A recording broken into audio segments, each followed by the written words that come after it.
សួស្តីអ្នកនរគ្នាថ្ងៃនេះខ្ញុំសូមបង្ហាញម៉ាស៊ីនឆុងកាហ្វេប្រភេទថ្មីរបស់យើងបាទអញ្ចឹងអ្នកដែលត្រូវការម៉ាស៊ីនឆុងកាហ្វេលក្ខណៈគ្រួសារឬក៏បើអាជីវកម្មធុនតូចអីយើងអាចប្រើប្រភេទនេះបានបាទអញ្ចឹងមួយគ្រឿងនេះគឺគ្រប់គ្រាន់បាទហើយរូបរាងវាស្អាតរូបរាងវាស្អាតបាទភ្លឺរលោងបាទភ្លឺរលោងហើយក្នុងនេះមានមុខងារច្រើនបាទអញ្ចឹងមានមុខងារសម្រាប់កិនគ្រាប់កាហ្វេយើងដាក់គ្រាប់កាហ្វេនេះទៅបាទយើងអាចចុចកិនគ្រាប់កាហ្វេមក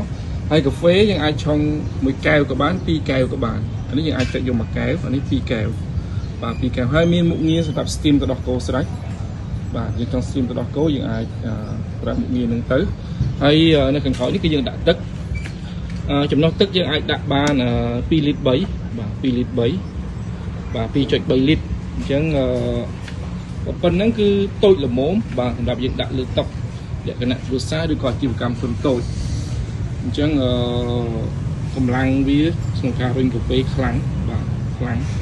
ហើយមើលទៅរាងស្អាតតូចច្រឡឹងបាទបើអ្នកគ្នាចាប់អារម្មណ៍អាចតាក់ទងបានបាទយើងមានលក់ model វាគឺ R0205 បាទអរគុណច្រើន